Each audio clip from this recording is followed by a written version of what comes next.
Bwana Yesu asifiwe. Haleluya. Basi ikiwa ni siku nyingine tena tunawakaribisha katika studio zetu kwa lengo moja tu la kuendelea na maada zetu kwa wiki hii. Tumekuwa na somo zuri sana, somo ambalo linasema kuishi pamoja na Kristo. Na somo hili tunaendelea nalo. Na leo sasa ikiwa ni siku ya Jumanne, basi tunazidi kualika na kuwakaribisha tuendelee kujifunza pamoja. Sasa kabla hatujaweza kuendelea mbele, nitamkaribisha mwinjilisti Amos Maduhu atupatie ombi na baada ya hapo basi tuweze kuendelea na kipindi chetu. Maduhu, karibu. Basi tuombe. Mtakatifu Mungu wetu tunakushukuru tunakushukuru kwa sababu ya upendo wako na nguvu zako kwa sababu umetufikisha mahali hapa tukiwa wazima. Mungu, endelea kuwa nasi tunapenda kujifunza.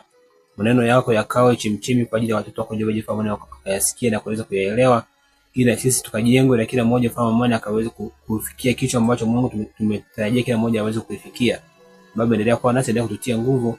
Kwa tuombe na kuamini kwa jina la Yesu Kristo. Amen. Amen. Bwana Yesu asifiwe. Amina. Ya basi tunazidi kuwakaribisha katika miendelezo ya vipindi vyetu kwa siku ya leo. Mimi naitwa Pastor Zakaria, nikitoka kanisa la Waadventista wa Sabato, nikisimama nafasi ya mwenyekiti siku ya leo, lakini nimeambatana pamoja na wenzangu. Karibu. Amos Magembe, Mahana Julius kutokea kanisa la Waadventista wa Sabato Luguruni. Bwana Yesu asifiwe. Amen. Basi kabla hatujaendelea sasa, tutakikumbusha namba yetu ambayo mnaweza kutupata, na namba hii tunawakumbusha tu ni kwa ajili ya ujumbe mfupi, na usipige simu. Tuma ujumbe mfupi katikati ya kipindi, basi kama ni mchango wako, kama ni swali lako, tutaendelea na hatimaye Bwana atakubariki sana. Namba ni 0748 61 02 33. Nitarudia 0748 61 02 33. Tutumie message hapo ya ujumbe wako mfupi kwa kuuliza swali au kwa mchango wowote. Sasa tutaanza na kujikumbusha siku ya jana. Siku ya jana tulikuwa na somo moja ambalo linasema komesha kuwa wa kidunia. Somo hili lilitukumbusha tunapaswa kukoma mitindo yetu ya maisha. Tunapobadilishwa basi tunakoma kuwa wa kidunia na hatimaye tunakuwa tunafanya mambo ya kimbingu. Sasa nimkaribishe mtumishi wa Mungu Amos Maduhu atukumbushe kwa uchache kabisa na kwa ufupi kabisa kuhusiana na kukomesha kuwa wa kidunia. Tuliona vitu gani siku ya jana? Karibu. Bwana asifiwe. Amen. Somo la jana lilikuwa linagusia mada kuu ya msingi kwamba kukomesha kuwa wa kidunia, na kama tulivyoona kwenye utangulizi tunaona kwamba dunia inakomesha mambo mengi, kukomesha magonjwa, kukomesha milipuko, kukomesha milipuko ya manyuklia. Lakini mwandishi akaenda mbali zaidi akasema ya kwamba sisi kama Wakristo au kama watu wa Mungu tunaambiwa kukomesha nini? Kuwa wa kidunia. Maana yake ni kuvua sasa ile mienendo ya zamani na kuvaa mwenendo mpya ambao unamstahili Kristo mwenyewe. Maana yake ni kufanana na nani? Na Kristo. Maana yake unapojaribu kufanana na Kristo, maana yake moja kwa moja unatangaza ya kwamba wewe mambo ya kidunia unafanyaje? Unayakomesha. Kama ilivyo inavyoeleza kitabu cha Warumi 12 ya kwamba tunahitaji sasa tubadilishwe tuwe kama watu wa mbinguni na wala si watu wa duniani. Asante sana Amos Maduhu kwa kutukumbusha hilo, lakini kwa kukazia hapo ni kwamba tunapaswa kukomesha dhambi. Yaani katika vitu vyote tutapiga kelele na nini, lakini mzizi wa yote haya ni kwa sababu watu hawajaweza kuacha nini? Kuacha dhambi. Kwa hiyo tujitahidi tu kwamba ili kukomesha kidunia, basi kwa ufupi ni kwamba tukomeshe nini? Dhambi. Tuache kupiga kelele kuhusiana na kusema tukomeshe nyuklia, tukomeshe ukataji wa miti, tukomeshe hiki na hiki. Kumbe tunatakiwa kupigia kelele habari moja tu ambacho ni kiini cha nini? Cha mzizi. Na kiini cha mzizi hicho basi ni kukomesha nini? Zambi. Kukomesha dhambi. Sasa kabla hatujaendelea kwa somo la siku ya leo, jana tuliahidi kuna baadhi ya jumbe fupi tutaanza nazo, na tutaanza na ujumbe kutoka kwa msikilizaji ambaye alitutumia ujumbe jana, anaitwa Silas Swai. Huyu Silas Swai yeye anasema, nitawezaje kujua kwamba ninaishi maisha ya utauwa? Swali lake ambalo aliuliza, anawezaje kujua kama anaishi nini? Maisha ya utauwa. Sasa nitamkaribisha mtumishi wa Mungu Amos Maduhu na kupitia Timotheo wa pili fungu la 3 na la 12 atatusomea maneno machache hapo, alafu baadaye tutamjibu kuhusiana na hii habari ya utauwa. Karibu. Asante sana mwenyekiti. Kitabu cha Timotheo wa pili fungu la 3 na ule mstari wa 12, neno lenye pumzi ya Mungu linasema, naam, na wote wapendao kuishi maisha ya utauwa katika Kristo Yesu watauziwa. Sasa anapouliza kwamba ninawezaje kujua ya kwamba mimi ninaishi maisha ya nini? Ya utauwa. Mwandishi anatukumbusha tu ya kwamba kumbe wale watakaopenda kuishi maisha ya Kristo, maana yake maisha ya Kristo kumbe ni maisha ya utauwa. Maisha ambayo yamejitenga na dhambi. Sasa kwa hiyo lazima uangalie Kristo alikuwa anaishi vipi. Lakini kitabu cha Mathayo 11 ile fungu la 19 anasema ya kwamba sisi kwanza tunahitaji tubadilishwe tufanane na Kristo mwenyewe. Tukishafanana na Kristo mwenyewe, maana yake mambo ya dunia yote tutafanyaje? Tutayatoa, ili sisi sasa tuweze kuwa wapole na wanyenyekevu wa nini? Wanyenyekevu wa moyo. Ni moja ya sifa ya Yesu. Sasa kama wewe sio mpole na wala sio mnyenyekevu, maana yake wewe sio mtanini, sio nini? Sio mtaua. Kwa maana yake lazima uangalie tu Yesu alivyokuwa anaishi, alikuwa anaishije, maisha yake yalikuwaje. Ukiweza kuyaishi maisha yale ya Kristo, au ukiweza kufanya mchakato mapambano ya kuishi maisha ya Ukristo, maana yake wewe ni mtaua kwa mujibu wa kitabu cha Timotheo wa pili 3:12. Asante. Bwana Yesu asifiwe. Amina. Asante sana Silas Swai kwa swali lako, lakini kwa kuongezea hapo tunaweza kujikumbusha kwamba tunaambiwa tukiwa watauwa lazima tukumbane na habari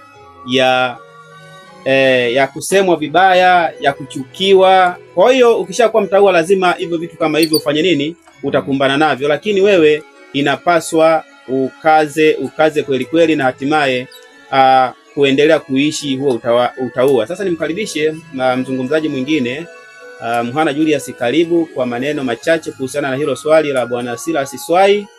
Ndio, nashukuru mwenyekiti kwa nafasi hii. Naam, katika swali hilo ambalo rafiki yetu ambaye ameuliza na kwamba nawezaje kufahamu kama mimi nimekuwa mtu mtauwa. Mtu kuonekana ni matokeo sasa ya kuonekana. Kitabu kile cha Wakorinto wa pili ile sura ya 5 na mstari wa 17, mtumishi wa Mungu Paulo anasema hata imekuwa mtu akiwa ndani ya nani? Ya Yesu, ya Kristo, amekuwa kiumbe kipya. Ya kale yamepita, tazama yamekuwa nini? Yamekuwa mapya. Yule mtu yoyote ambaye anataka kujua kwamba yeye ni mtauwa, ni lazima awe ameamua kumfuata Kristo. Na hata hivyo Kristo anakaa ndani, na akisha keti ndani yake, maana yake lazima badiliko la tabia litakuwepo kubwa sana. Amen. Na akitaka kujithibitisha hilo, tuchukue kile kisa cha Yesu wakati alipokuwa anakinywa kikombe cha mateso. Sasa Yesu alimwambia Petro kwamba utanikana mara ngapi? Mara tatu. Na alipofikia hatua hiyo, lakini Petro alikataa. Na wakati Yesu alipokamata sasa mateso, anaanza wakati Yesu anapewa mateso, Petro akiwa katika kupewa macho yake hivyo akitazama kile kitendo, anakumbuka yale maneno ya Yesu. Na hatimaye sasa watu wanasema, mbona kama unafanana wewe pia, si mbona kama ni msika wa hili? Petro anakana kabisa, anasema sio mimi. Lakini hatimaye pia anamwambia, mbona hata kunena kwako, yani anapenda kuongea kwake, anasema mbona kana kwamba ni kama yeye pia anakataa. Na kama haitoshi pia, katika alipoanza tena kuondoka, hata tembea yake pia ikae na aksi ya kwamba ana mtu ambaye pia ni mtauwa, au ni mtu ambaye alikuwa ni mfuasi nani wa Kristo. Lakini pia jambo kubwa kuweza kujua mahali hapa, ukishampokea Kristo haimaanishi kwamba basi magumu hayatakuja. Magumu yataendelea kufuata tu, kwa sababu tunaishi katika jamii ambayo imeharibika na namna zake mbalimbali ambazo zimekuwa na zikienenda kinyume na jinsi Mungu anavyotaka.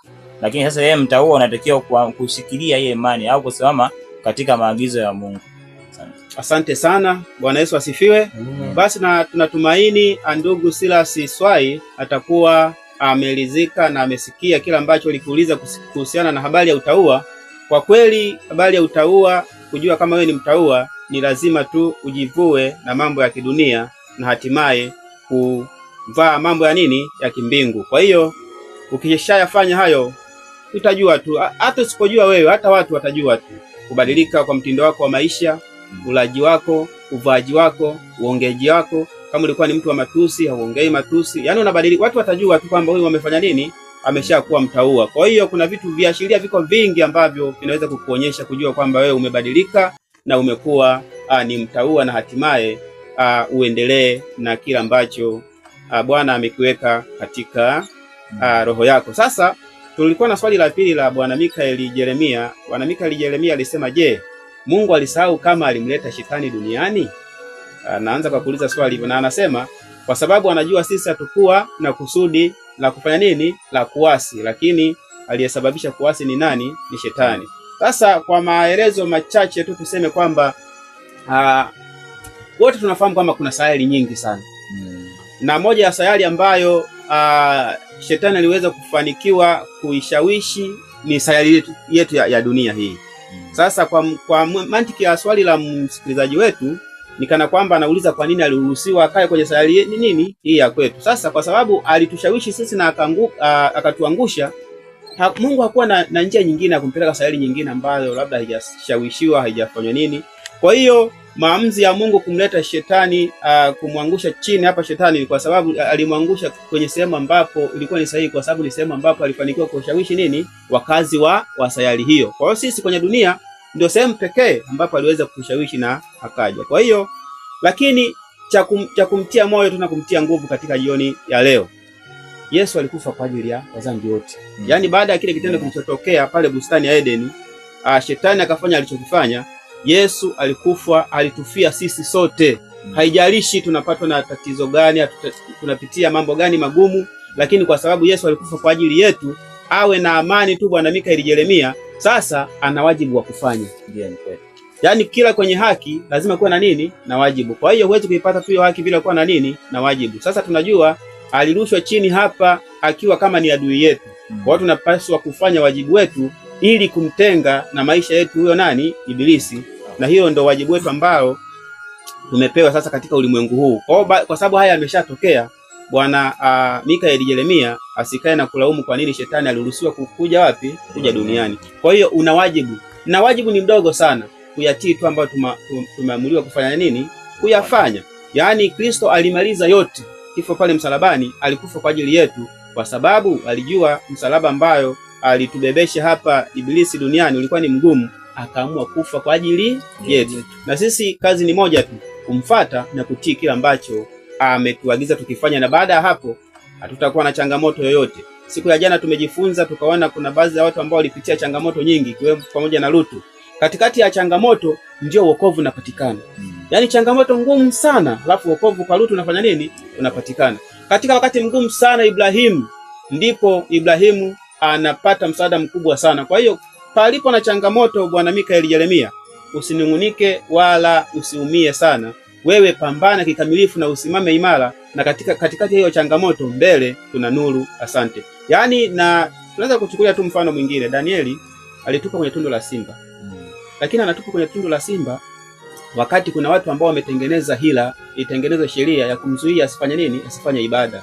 Lakini yeye kwa sababu alimpenda Mungu na alikuwa pamoja na Mungu, kile ulipofika wakati wa ibada, alifungua madirisha yake ya madirisha kuelekea Yerusalemu, na akaomba. Huo ni uthibitisho kwamba kuonyesha kabisa ambao alitunga ile sheria kwamba asifanye hiyo ibada, kwamba anaendelea kufanya nini? Kufanya ibada. Alikuwa na uwezo wa kujifungia ndani na akafanya wasifanye nini? Wasimuone, lakini yeye akafungua malango kuelekea Yerusalemu, na hatimaye akafanya mara 3 kwa nini? Kwa siku akafanya ibada, na hatimaye katikati ya maumivu makali akatupa kwenye tundu la simba. Lakini simba hao, Mungu mwenyewe anaagiza malaika wake wanashika makano ya simba yale, na wala hawakuweza kumfanya kitu chochote. Usiku mzima anaamka Danieli akiwa mzima. Kwa hiyo Bwana Jeremia, unapopitia magumu kwa sababu ya huyu mwovu, kwenye magumu hayo unatakiwa usimame imara kweli kweli, na hatimaye kuna mwanga mbele. Kwa hiyo katika wote ambao walipitia magumu na wakayashinda, baada ya hayo magumu walinufaika na kile kilichotokea. Basi kwa maswali hayo tuishie kwa siku ya leo, tuishie maswali ya jana hapo.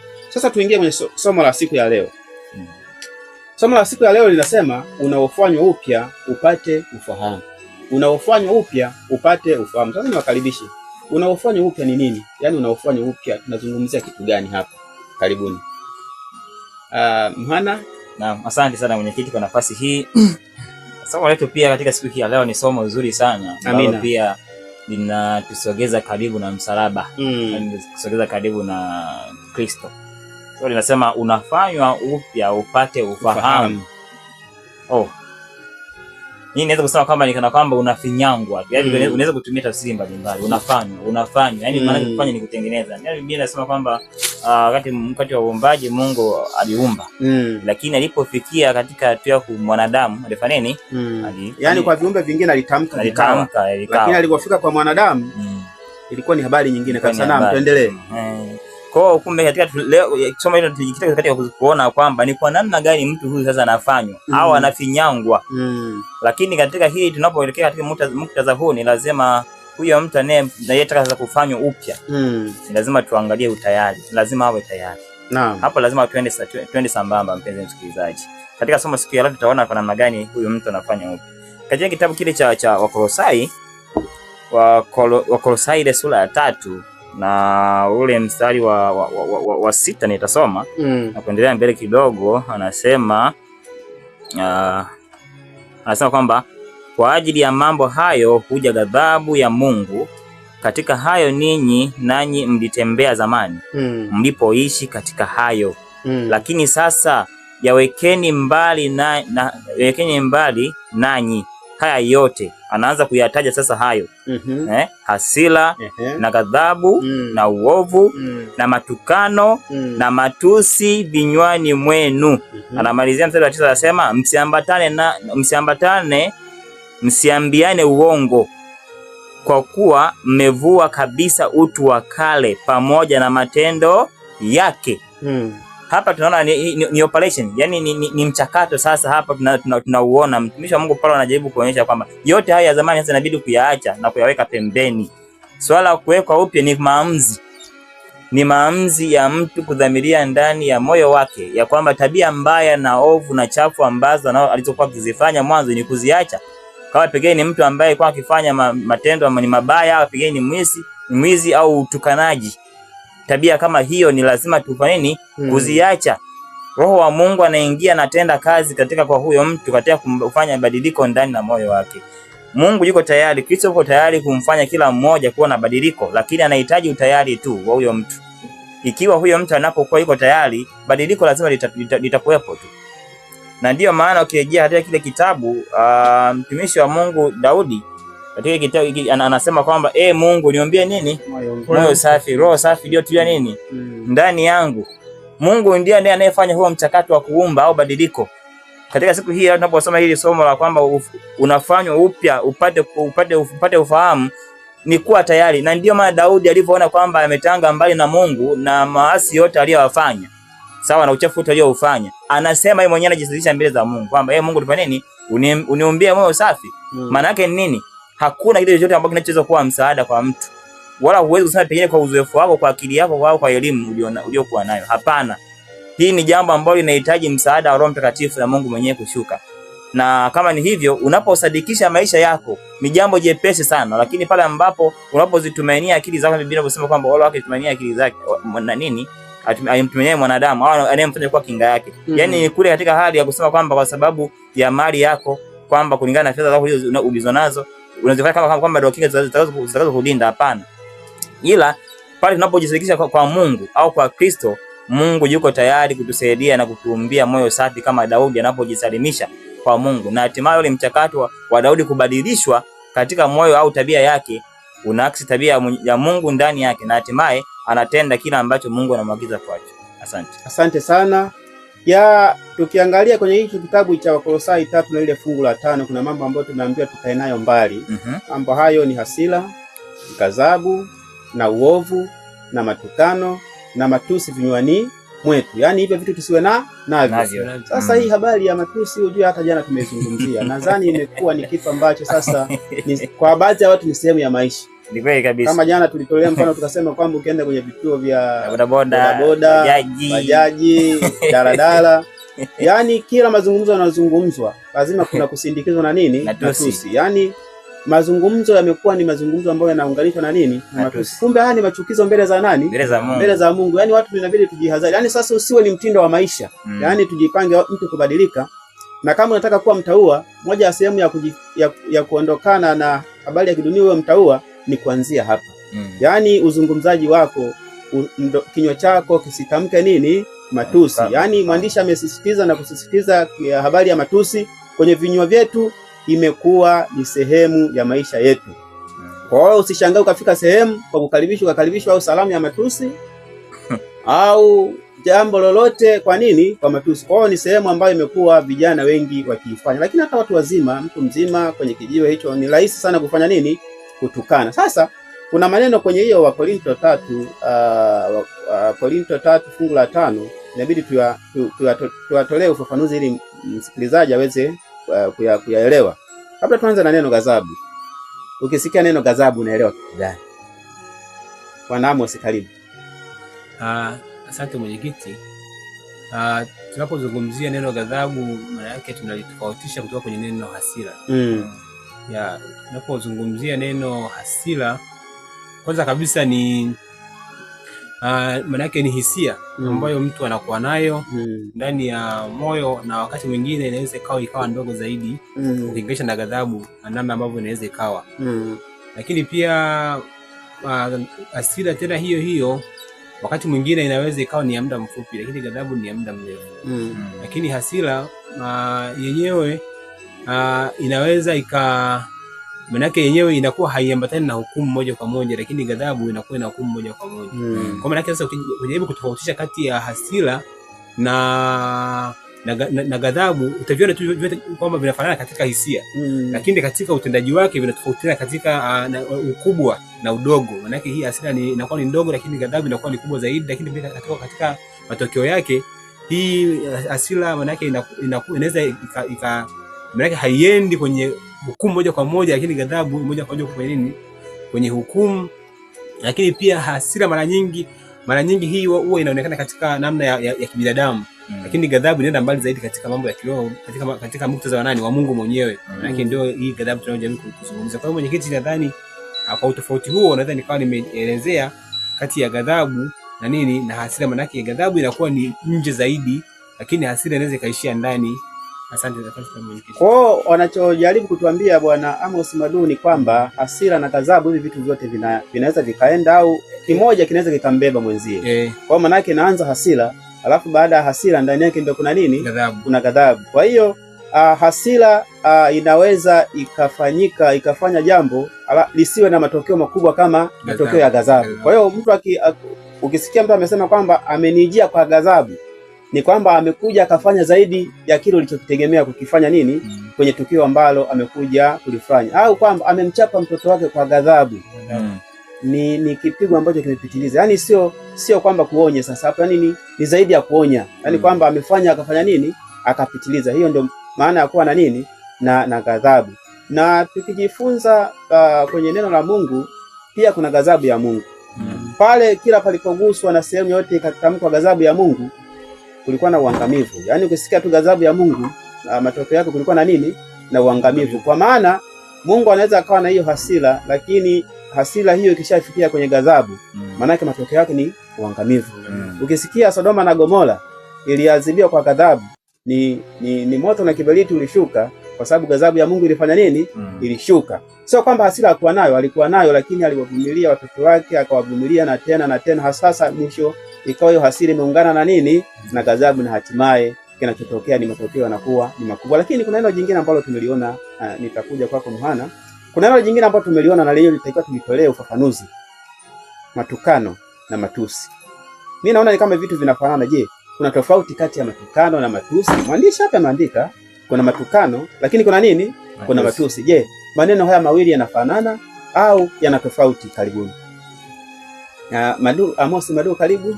Ndugu mwenyekiti, somo tunasema ya kwamba unaobadilishwa upate nini? Fahamu. Sawa. Kinacholengwa zaidi hapa ni ufahamu, the mind. Na unaposema matusi matusi na matukano, maana tunazungumzia vitu vinavyofanana lakini vinavyotokea katika nyakati tofauti. Tunapoanza na matusi ndio hicho ambacho mwandishi anajaribu kukikazia sana, kwamba jamani, matusi, kwa sababu matusi ndio yanayobeba utu wa mwanadamu, ndio yanayobeba tabia ya mwanadamu. Maana ukisikia huyu mtu amechafukwa, maana yake ni matusi. Sawa. Machafuko maana yake ni matusi. Maana yake yanamharibu yeye, maana yake yanaharibu mfumo wake wote wa maisha, matusi. Ndio maana kwenye Kiingereza anatumia kama ni abusive. Kama abusive language. Sawa. Matusi. Lakini ukija kwenye matukano, sasa haya maana yake haya yanakuwa yanatolewa kwa ajili ya kuharibu maana yake jamii. Maana yake sasa yale maneno ambayo wewe unakuwa nayo ndani yamekuharibu. Sasa matokeo yake sasa yanaonekana yanamharibu mtu, yanaharibu jamii, yanaharibu kanisa, yanamharibu Kristo, yani tofauti kwa sababu ya namna sasa wewe ulivyokuwa unaishi, sababu ni matusi. Sasa yanayokuja kutoka nje yale yanakuwa ni matukano sasa maana yake. Matokeo yake. Ndio maana kwenye Kiingereza wanatumia neno linalosema insult. Maana yake maana yake inabadilishwa kutoka kwenye abusive language unapo maneno ya matukano, maneno au matusi unapoyatoa tu nje. Maana yake sasa yanapoenda kufikia jamii, namna jamii inavyolipokea, namna watu wanavyoona, wanavyotendea kanisa, inakuwa nini? Inakuwa ni matukano. Kwa mfano labda kama mlivyotolea mfano kwenye mabodaboda, sijui mabajaji, sijui daladala, namna mtu anavyoishi matusi. Yaani akitamka ni matusi, akilala ni matusi, akiamka ni matusi. Maana yake akili yake ilishojazwa ni nini? Ni matusi. Sasa inakuja sasa namna anavyoyatoa yale maneno, wanaanza kuangalia, je, huyu mtu amekulia kwenye jamii gani? Tayari matukano sasa. Ile jamii inaanza kupaka matope kwa sababu ya kile anachokifanya yeye. Huyu mtu anatokea kanisa gani? Huyu mtu labda ni mkeketi au ni msabato au ni Muislamu. Tayari ile kanisa au dhehebu linapaka matope kwa sababu ya anachokifanya yeye. Huyu mtu ameelewa mpaka ifika wakati watu wanauliza, huyu mtoto ni mtoto wa nani? Na zamani walikuwa mpaka wanauliza, huyu ni mtoto wa nani? Amekulia wapi? Kwa hiyo maana yake yale ambayo unayatenda tayari yanapaka matope hata wazazi. Kwa maana yake matokeo yake yanakuwa nini? Matukano. Lakini matusi ndio hiki ambacho mwandishi anajaribu kufanya, kusema kwamba jamani, yatoeni hayo, maana hayo ndio yanayoharibu nini? Mtu wenu wa ndani. Asante sana. Kwa hiyo Bwana Maduhu anajaribu kutuambia kwamba matusi inamlenga mtu mhusika, lakini matukano yanakuwa na madhara kwa jamii ambayo inakuzunguka wewe. Yaani ukisikia watu wanasema amelitukanisha kanisa, maana kumeliaibisha kutokana na hicho kitendo ulichokifanya nini? Yaani hata kama umetukana alafu ikawa na madhara kwa kanisa, sasa ndio unasikia sasa amelitukanisha nini? Kanisa. Amefanya kitu fulani akatukanisha jamii. Yaani umefanya hiki kitu au hiki kitu amefanya nini? Ametukanisha pamoja na jamii. Yaani kitu unakifanya wewe kitendo, lakini kina madhara kwa jamii inayofanya nini? Inayokuzunguka. Hao ndio nini? Hayo ndio matukano. Bwana Mhana, una jambo lolote la kuongezea hapo? Karibu. Asante. Mjoli wa Bwana Amos Maduhu ameweza kwa undani zaidi. Ili mimi pia ninaweza nikaongezea hapo, kama tunavyosema. Ni kweli, kwanza hii imekuwa ni changamoto kubwa sana. Na imekuwa ni mtindo wa maisha ya watu au wa vijana kutukana. Na mpaka vijana wengine, watoto wadogo sana. Watoto wengine wa shule, wengine wadogo kabisa pale juzi. Yaani maneno ambayo yanazungumzwa unajishinda hata kuelewa anawezaje kuyasema maneno kama haya. Lakini basi tuone ni kwa namna gani dunia hii ilivyofikia hatua hii. Hatua tumefikia katika hali ambayo kiwango cha dhambi imekuwa kitu cha kawaida sana, mambo kama hayo. Na tumefikia hatua ambayo dhambi ni tunaitengenezea sheria ili kuweza kuilinda. Tulizungumza jana tukaona namna gani mwanadamu alivyobadilisha matumizi yake ya asili na kubadilisha yeye mwenyewe katika matumizi yake mwenyewe anavyojua mwenyewe. Wakati fulani, sitahitaji nchi, lakini nchi za ughaibuni, aliteuliwa waziri kwa ajili ya kutetea haki za mashoga. Sasa kama tumeshafikia mpaka hatua hiyo, hii tunajika kitu, tunaona kwa namna gani sasa ilikofikia. Lakini nirudi katika muktadha wa somo letu, tunaona kwa namna gani mtumishi wa Mungu Suleiman anasema usifanye haraka kukasirika. Ndio kipengele kile cha hasira sasa. Usifanye haraka kukasirika rohoni mwako, maana hasira hukaa kifuani mwa mpumbavu. Sasa maana yake hii jambo la mtu ambaye anayekasirika ni mtu ambaye nini? Ni mpumbavu, kwa sababu mpumbavu anaitwa kwa sababu mwisho wa siku hii jambo matokeo yake ni mabaya, hautavuna chochote ambacho ni cha nini? Chenye maana. Kwa hiyo lazima tuone ni kwa namna gani hasa wanadamu unapokuwa ni mtu mwenye hasira. Na hizo hasira manake zinakupeleka katika hali ya uangamizi. Ni jambo ambalo sio zuri. Na ndio maana mtumishi wa Mungu pia Paulo ameonya sana kuhusu watu kwa namna kama hiyo na jinsia kama hiyo. Lakini pia katika kile kitabu cha kile kitabu cha Zaburi sura ya kwanza mstari wa kwanza anasema, heri mtu yule asiyekwenda katika shauri la wasio haki, wala kusimama katika njia ya wakosaji, wala hakuketi barazani pa wenye mzaha. Sasa tunarudi katika hawa watu ambao wanaotokana matusi sasa. Hapa mtumishi wa Mungu Daudi anajaribu kueleza, anaonya hapa kwa mtu sasa, wale vijana wala ambao sasa wasiwe na mazoea sana kuketi katika watu wa namna kama hii. Ingawaje Yesu pia alikaa na watu wenye dhambi, haimaanishi kwamba wewe ambaye ni mtaua au mtu yule ambaye umekuwa na maisha ya ukamilifu usiketi na watu, hapana. Ila tatizo litakuwa ni pale ambapo wewe pia ukiwa ni mwathirika kaungana nao na hatimaye sasa katika mtazamo kama alivyozungumza mtumishi wa Mungu hapo Amos, mind mtazamo wako, maana Biblia inazungumza sasa mtazamo. Tumejikita mahali hapo. Shida ni pale ambapo pengine unapokuwa na mtazamo wa kimbingu, jaribu kuona mtazamo pia kiulimwengu ukoje. Na wewe pia ukishajua mtazamo wa kimbingu uko vipi, kama ulimwengu wako una changamoto za namna kama tunaweza kusema hivi leo, ni lazima wewe uwe msaada. Lazima, kwa sababu jana tuliona kwamba Biblia inasema ninyi ni nuru nini ya ulimwengu. Kama sisi ni nuru ya ulimwengu au chumvi, kama hiyo chumvi imeharibika inakuwa haina maana, itatupwa. Paulo amesema hivyo. Sasa maana yake kila mtu au kawe kama kijana, wewe ni mtaua na unaona kama hii jambo haliko sawa. Daudi ameonya, ni heri kujitenga na watu wa namna kama hiyo. Na kama ukikaa pamoja nao, kuwa msaada katika namna pia ya mazungumzo yako, ili hatimaye umpendeze Kristo au umpendeze Mungu, ili nao pia waweze kubadilika. Kwa sababu mpaka sasa hivi tuna jamii ya namna kama hiyo. Ukitoka tu hata watoto wadogo pia unaona mazungumzo yao, na hii imechangiwa na mtindo wa maisha. Mtindo wa maisha kwa namna gani? Unaanza katika familia. Kwanza hata muziki tunayotazama, muziki tunayoisikiliza, muziki yenyewe pia imejaa matusi tu. Kuna ndio maana unajaribu hata kuona pia hata watoto pia wanakuwa na tabia kama hizo za matukano. Lakini wamejifunza katika namna mbalimbali pengine, au pengine hizo simu ambazo zilikuwa wanafungua mahali ambao sio sahihi. Na ndio maana wajikuta tunakuwa na jamii ambayo ya lugha inatumia lugha ambao mwisho siku ni matusi mwanzo mwisho. Lakini bado pia kuna jamii ambazo zipo za watu ambao zinaweza kumheshimu Mungu. Kwa mfano ukienda pengine kanda ya Ziwa, baadhi kuna jamii pia ni ndani, ukisema kitendo kama hicho wanakuona kama ni mtu wa ajabu sana. Ingekuwa ni furahi yoje kama endapo sisi watu tungekuwa ni watu wa namna kama hiyo wote, kwamba tukichukia jambo fulani limefanya kama kosa lile tunaona kama ni kitu cha ajabu na tunalishughulikia. Kwa sababu wakati hapo siku za nyuma, kama ukifanya makosa kama hayo au ukionekana ni mtu wa namna kama hiyo, kuna jamii ambazo zilikuwa zinakuchukulia hatua. Utaitwa kikao, utawekwa chini na kwanza kuulizwa kwa nini umefanya hivi, kwa nini umefanya hivi. Nadhani sasa hapa ni jambo la msingi, kama endapo huyu mtaua sasa akiwa na badiliko na tunapaswa sasa kuwasaidia wala ambao sasa wanakuwa na tabia kama hizo na lugha za matusi na mengineyo. Labda niishie hapo mwenyekiti, hapo nitaendelea. Asante sana. Yani kwa kifupi kwamba ukiwa ni mtu wa kinywa chako cha matusi, yani unajiandalia jehanamu mwenyewe, kwa sababu ni ukosefu, ni uovu mbele za nani? Mbele za Mungu. Kwa hiyo habari ya matusi na namna yoyote ile na hizi habari za kutukanisha, tukajitahidi basi kukoma. Yani isiwe sehemu ya nini? Isiwe sehemu ya maisha yetu. Bado tuko hapo kwenye ghadhabu. Kwenye ghadhabu nimegundua ghadhabu inaambatana pamoja na hukumu. Sasa ghadhabu hii inapoambatana na hukumu, tunakumbushwa na mwandishi kwamba mwenye kufaa kutoa ghadhabu ni Mungu peke yake.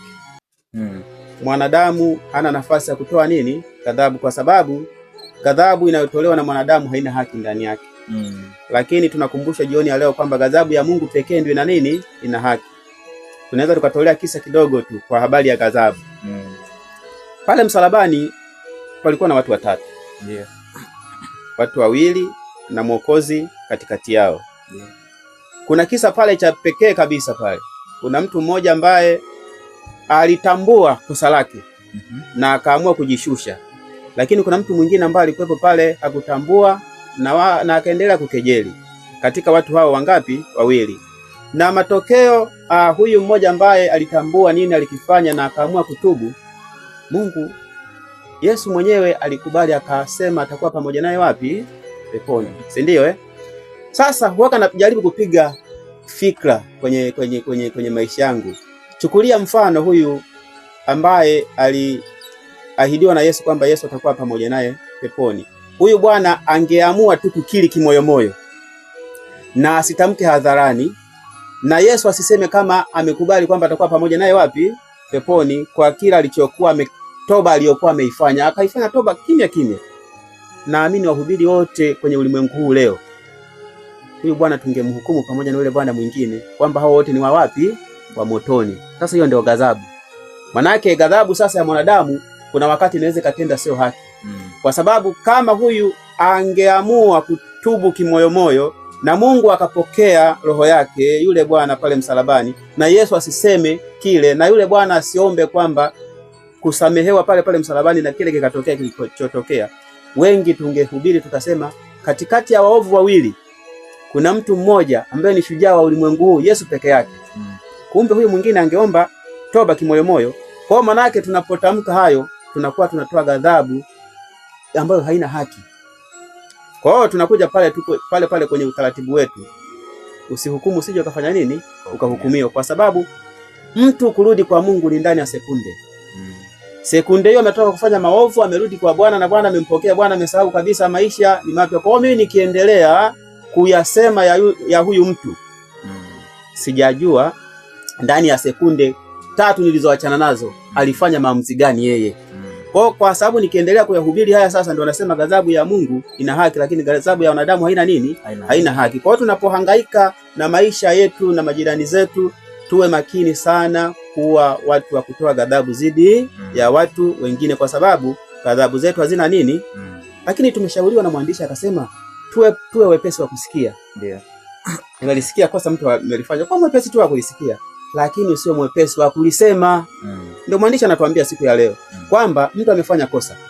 Ni kweli, kwa mwepesi wa kulisikia hilo kosa. Lakini usio mwepesi wa kufanya nini? Wa kulisema, kwa sababu ukilisema hilo kosa kuna mawili. Unaweza kusema sahihi au sio? Usio mwepesi wa kulisema. Na kanuni ya kimbingu ni moja tu. Zimetengenezwa kama ziko 3 hapa. Kwamba mwenzio akikosa nenda kamuone. Ya kwanza hiyo. Akikusikia umempata nani? Umempata nduguyo. Sasa haijalishi atakukubalia kinafiki. Akishakukubalia na amekiri kila alichokifanya, umefanya nini? Umempata wewe, ondoka, umemaliza kazi yako. Kanuni ya pili, hajakusikia, chukua watu 2 au 3, mwende mkafanya nini? Mkamuone. Mkishamuona umempata nani?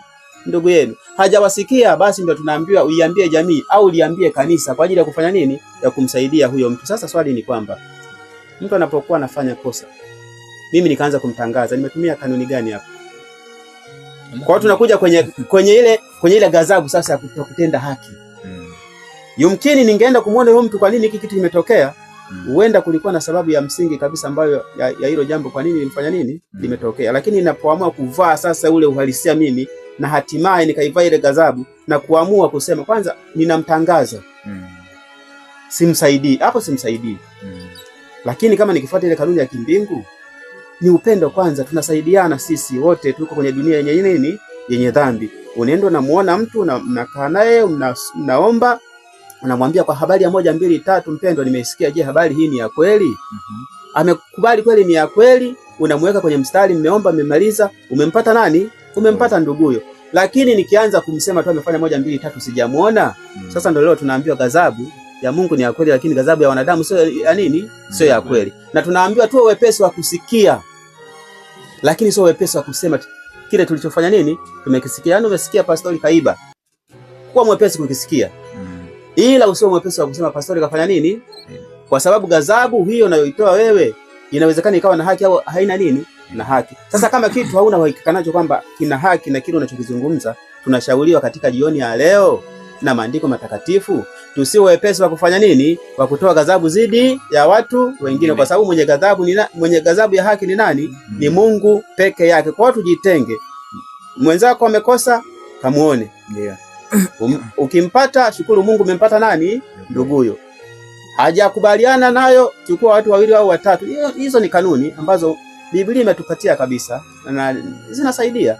Lakini sasa watu sasa hivi wameingia kwenye changamoto za kuvurugana na changamoto, lakini sababu ni kwa sababu wanaanza kuwasema watu, yani zile ghadhabu zao wanazimwaga badala ya kufanya nini? Ya kusikia na kuwa makini kwenye kutoa nini? Kila walichokisikia, kama tunavyoshauriwa katika jioni ya leo. Sasa nimkaribishe labda kuna mtu ana jambo la kuzungumza hapo kuhusiana na ghadhabu. Mimi nadhani tuendelee kwa sababu ya muda. Kwa sababu ya muda tuendelee kwa sababu ya muda. Sasa tuna vitu vya kuviangalia kabla tujaenda kuangalia jumbe fupi. Tukazie maneno haya machache. Anasema hasira ya mwanadamu haitendi haki. Hasira ya Mungu inatenda nini? Inatenda haki. Kwa hiyo Mungu akija na ghadhabu, yeye ana uhakika na kile anachokifanya. Lakini mimi nikija na ghadhabu, sina uhakika na hicho ninachofanya nini? Tumetolea tu mfano wa kisa cha wale wezi pale msalabani. Laiti isingetamkwa pale msalabani kwamba huyu bwana amesamehewa, leo tungekuwa tunawahubiri tu kwamba wale wote ni wa wapi? Wa motoni. Kwa sababu wasingetamkwa. Sasa kwa kutamka hilo kwamba ni wa motoni, kumbe mwingine aliomba kimoyomoyo na akamalizana na Mungu wake pale akaisha, tunakuwa tunatenda makosa makubwa. Lakini jambo jingine ambalo tutaenda kuliangalia katika masaa haya na jioni ya leo, kuna vidokezo ambavyo navyo vya kuviangalia. Anasema vitenzi vinavyotumiwa na Paulo kwa badiliko hili kutoka katika utu wa kale hadi utu upya vinadokeza mavazi. Katika dunia hii kitu ambacho kimekuwa nacho ni changamoto ni habari ya mavazi.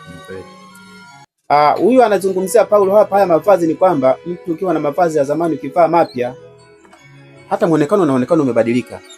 Na ndivyo tunapaswa kubadilika katika tabia na mienendo yetu. Yaani kama ninauvua ule utu wa kale, inatakiwa nifanane na yule mtu aliyevaa nguo mpya. Yaani mtu aliyevaa tu nguo ya shamba na yule aliyevaa vazi la harusi, ukiwaona ni watu wawili tofauti. Kwa sasa nikiamua kuachana na ile vazi la shamba kwa mambo ya kiroho, sasa nikavaa lile vazi sasa la harusi, ninatakiwa nibaki kwenye msingi ule ule. Nisiwe mtu wa kufanya nini? Wa kubadilika. Jana tukazungumzia tukasema kuna mtu anaweza kavaa nguo ambayo inaamsha tamaa, si ndio? Na ukimuuliza anakwambia kwani amelazimishwa kufanya nini? Kuangalia. Tukasema hiyo sio sawa. Na ujue kwa unamkosea Mungu na unaenda kinyume na matakwa ya Mungu. Kwa hiyo wewe kwanza bado ni wa kidunia na hauendani sawa sawa na nini? Sawa sawa na dunia.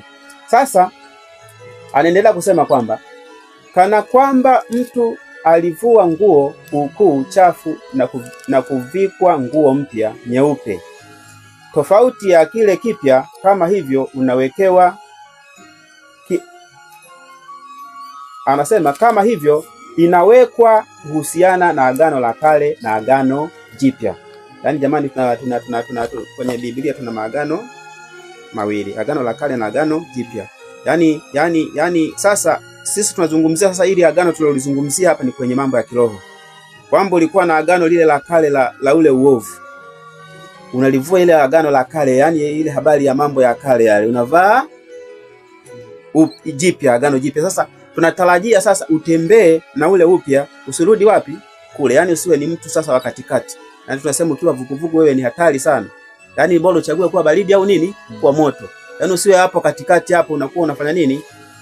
Unachanganya. Na sasa nimkaribishe Bwana Amos Maduhu. Karibu kwa haraka sana kabla tujaenda kuangalia jumbe za siku ya leo na hatimaye tutakuja kuhitimisha kwa kile kilichoko mbele yetu. Karibu. Asante sana ndugu mwenyekiti, mmegusia jambo la msingi sana kwenye hili somo la juma hili.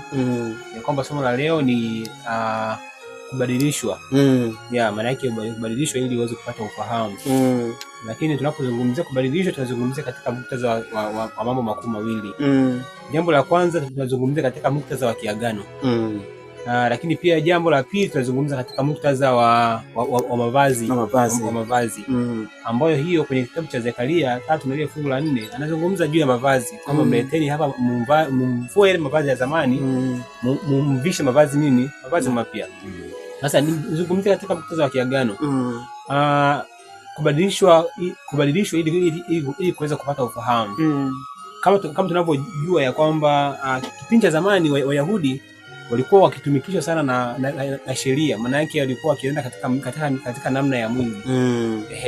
Lakini katika muktadha wa kiagano, ile kwenye agano jipya tunamwona Kristo ambaye sasa sio katika mwili tena, katika nini? Katika roho. Naam. Ndio maana maandiko matakatifu yanasema kwamba tazama siku zinakuja nazo zipo, maana wanaomwabudu Mungu wanapaswa kuabudu katika roho na nini? Roho na kweli. Katika roho na kweli. Maana yake ni ile badiliko ya kwamba sasa zamani mlikuwa mnafanya hivi na leo mtafanya hivi. Kumbuka zamani Wayahudi walikuwa kuna kitu kinaitwa tohara. Kwa kwamba mtoto akifikisha miaka ile siku 8 tu lazima afanyeje? Atahiriwe. Na mtu yeyote ambaye alikuwa afanyiwe tohara, maana yake alikuwa anatengwa mbali na wale wakazi na Wayahudi, maana yake alikuwa anatengwa wapi? Mbali. Lakini tunapozungumzia Agano Jipya tunazungumzia tohara ya moyo. Maana yake ndio hiki cha leo sasa, kwamba matendo yetu sasa na vile tunavyotenda, maana yake vinaendana sana nani? Na Kristo. Maana yake moyo lazima ufanywe nini? Ufanywe tohara. Lakini zamani walikuwa na zile sheria zilikuwa zinaonekana katika namna ya mwili. Yani maana yake kwamba yani usipofanya hiki maana yake wewe lazima ufe. Ukifanya hiki lazima uadhibiwe. Lakini sasa hivi hizi sheria mwandishi anasema ya kwamba tazama, siku zinakuja nami nitaweka sheria katika nini? Katika mioyo. Maana yake nao watafundishwa kunijua mimi. Hakuna mtu atakayefundishwa, lakini wote watafanyaje? Watanifahamu. Maana yake sasa hizi katika namna ya kiagano tunaona ya kwamba kumbe katika Agano la Kale tunaona katika namna ya picha, lakini katika Agano Jipya katika nini? Katika uhalisia. Sasa tunaambiwa tumuishi Kristo kama halisi na sio katika picha ambayo tulikuwa tunaishi zamani. Asante Muhana, karibu kwa ufupi. Asante mwenyekiti. Labda mimi nitoe swali la changamoto pia kwa msikilizaji, lakini pia naweza kunisaidia mahali hapa. Sasa kuna ile ni misemo ambayo mtu anaitumia.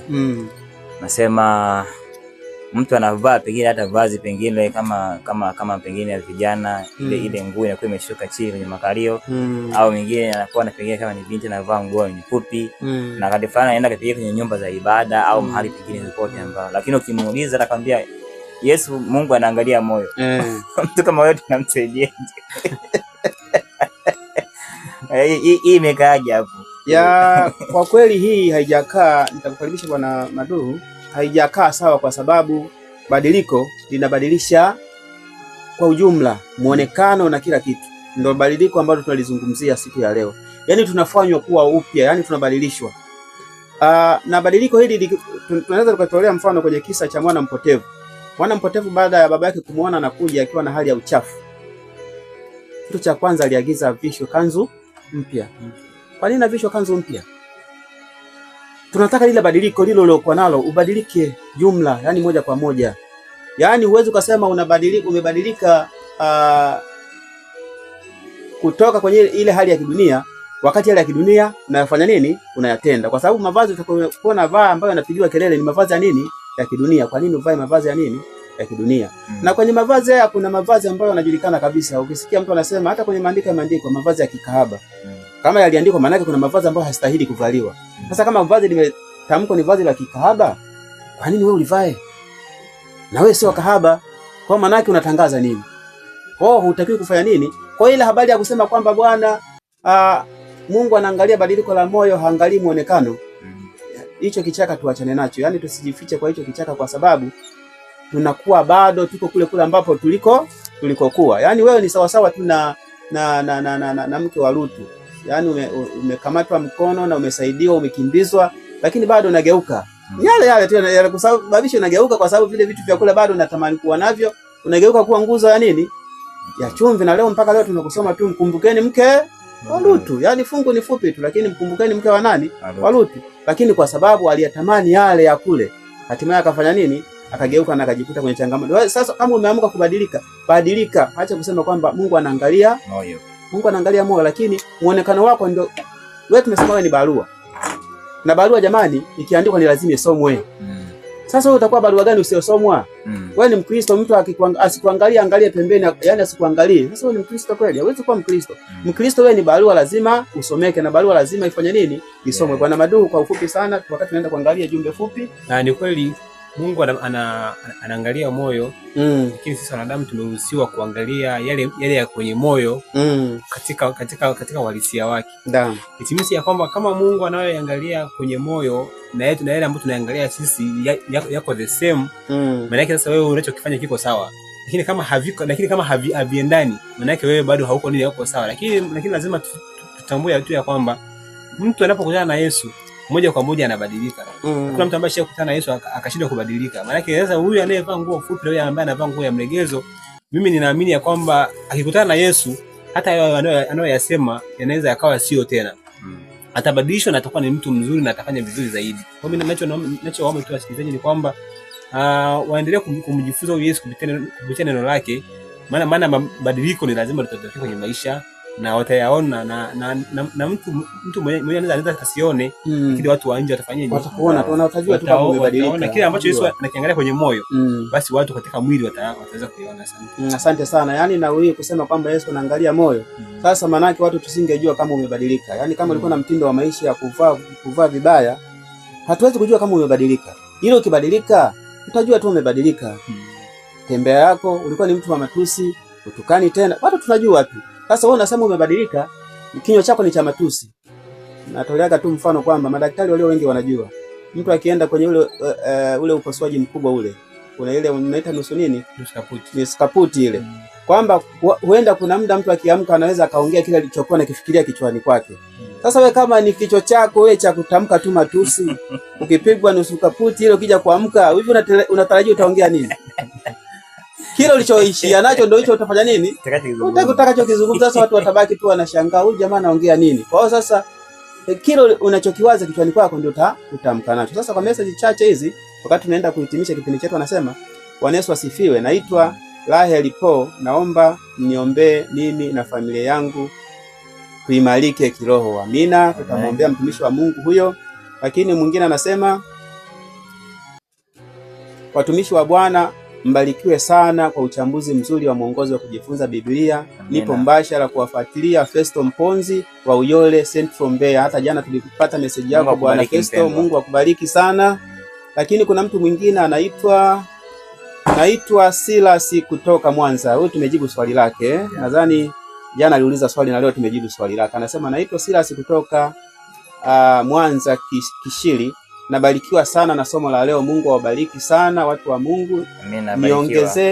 Niongezee na mimi kwa watu wa Mungu tusome Ayubu 22 na lile fungu la 21. Asanteni sana. Nadhani watalifanyia kazi. Asante tena kwa Silas. Alafu anaitwa Hamadi Kisai. Naomba kuelewa zaidi kulingana na mada ya leo. Warumi 5, mmoja nifungulia kwa Warumi 5 fungu la 12. Je, tunafanya upya zaidi ya hapo? Amina. Warumi 5 fungu la 12 haraka kwa sababu ya muda. Nasema kwa hiyo kama kwa mtu mmoja dhambi iliingia ulimwenguni, na kwa dhambi hiyo mauti, na hivyo mauti ikawafikia watu wote, kwa sababu wote wamefanya dhambi. Endelea. Anasema mpaka fungu la 3, maana kabla ya sheria dhambi ilikuwamo ulimwenguni, lakini dhambi haihesabiwi isipokuwa sheria. Lakini mauti ilitawala tangu Adamu mpaka Musa, nayo iliwatawala hata wao wasiofanya dhambi, ifananayo na kosa la Adamu aliye mfano wake yeye atakaye kuja. Sasa anazungumzia kuhusiana, yani hapa sio amejikita kwenye sheria. Na kiufupi ni kwamba jamani wapendwa, hatuwezi kuifahamu dhambi bila kuwa na nini? Sheria. Yani ni sawasawa na hiki kioo kiko pale. Unajiangalia unaona una tongotongo. Usipochukua mkono wako ukaifuta ile tongotongo, haiwezi kuondoka. Usipochukua maji ukanawa, haiwezi kufanya nini? Kwa maana yake sheria iko pale kama kioo kutuongoza sisi haya ambayo tunazungumza hapa ili yaweze kutubadilisha. Lakini kuishikilia tu hii bila kufanya badiliko la moyo ndani ya mioyo yetu, hatuwezi kuondokana na kitu chochote. Basi tutakuwa ni waigizaji. Kwa kikubwa ni kwamba tunatakiwa kuchukua hatua. Na ameuliza je, tunaweza kufanya upya zaidi ya hapo? Yaani zaidi ya hizi sheria tunaweza kubadilika zaidi. Yaani tufanye zaidi ya kile, sio tu kusema 1 2 3 alafu hatutendei kazi. Mtu mwingine anasema